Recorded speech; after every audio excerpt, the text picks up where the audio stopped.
This is a really bright pink, huh? I mean, it's kind of bright. It's a highlighter pink. It makes your head look like it's floating, disconnected from the rest of the world. It's not a green screen. What are you talking about? It's a pink screen. That's not a thing. It's a thing now. No, it is not. Lame. You're lame. So lame.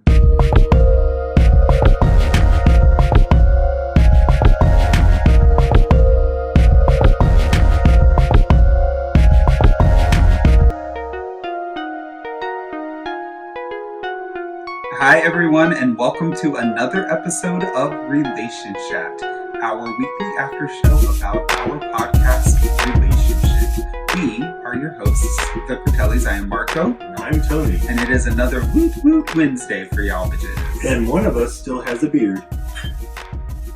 Good for you. Have you gotten used to the facial hair, the lack thereof of facial hair yet? Not yet. No?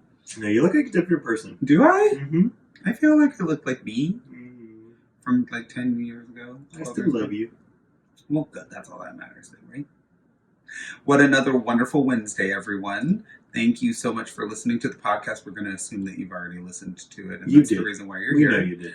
And we're so thankful for you joining us today for another episode of Relationship. What an interesting episode. This was a really good one. This was a little difficult. It was a painful one. It was. It was really hard. Mm-hmm. But I think there was a lot of revelations. And a lot of opening of room to speak later. Sure. Mm-hmm. Yeah. And I think we're still working on having that conversation a little, because it's not going to be one conversation. It's going to be multiple conversations. No, for sure. But we talked about loneliness, in case you guys were wondering. And being lonely in your relationship. And and how, you can be with a person and think that everything is great. And on the outside, it definitely looks like it's great, right? Because you have a person, things should be good, everyone should be so happy. But sometimes you can feel lonely within your relationship and feel as though your partner is not giving you everything that you need to feel loved or respected or cared for. Or fulfilled or present. fulfilled. Yeah, Mm-hmm. and those things can be very, very challenging. So we took a deep dive into our own relationship and how loneliness has reared its ugly head, and some steps into moving towards that not being a thing anymore. Mm-hmm.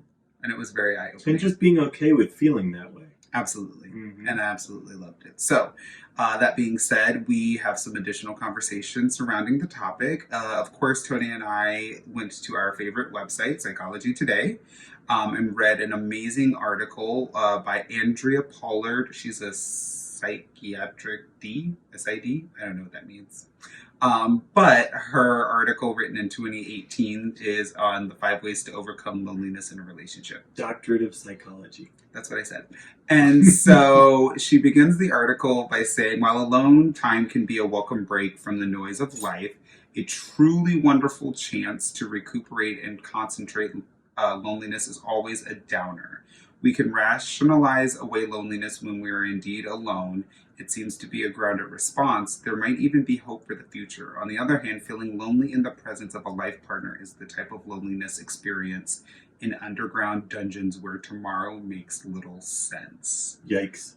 That kind of turned like super right. She dark. Yeah, it's crazy. So she goes on to talk about what loneliness feels like, seeking a couples therapist so that you could talk about your loneliness. And then she talks about the 5 different ways to combat that, if you will. So number 1 is there still a glimpse of love in me?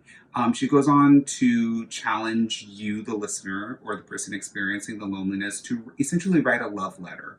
What is it that you love about your partner, and why do you love them? And kind of live in that space, right? Live in that space of like still having hard eyes and that hard eye emoji feeling about your partner and what that looks like. When she says, try to remember what you loved and what it felt like. Yeah, I love that. I think that that's wonderful. Number 2 is ask yourself where your love has gone. Love can hide behind judgment, sadness, and fear, to name but a few obstacles. We are not capable of loving another when we are habitually judging ourselves over every shortcoming. So this is a huge one, right? Because we think that there may be things that are inside of us that are causing the love to die. And if that ends up happening, then you definitely will feel alone. So ask yourself where your love has gone. I think that's huge, right? Mm-hmm. Number 3, are you addicted to external stimulation? Bombarded with information and accustomed to instant gratification, we might not know how to receive subtler messages of love. Who has time for complexities? I think this is something that is definitely a problem within our relationship. For sure. I think if the grandiose ways in which we like to receive love are not present, then we don't want to acknowledge or pay attention to the little ways, the little things, the little hugs, the little kisses, the little gifts, the little reminders, the little phone calls, the little text messages, those things that do mean love in some kind of way, but may not necessarily be a trip to Bora Bora.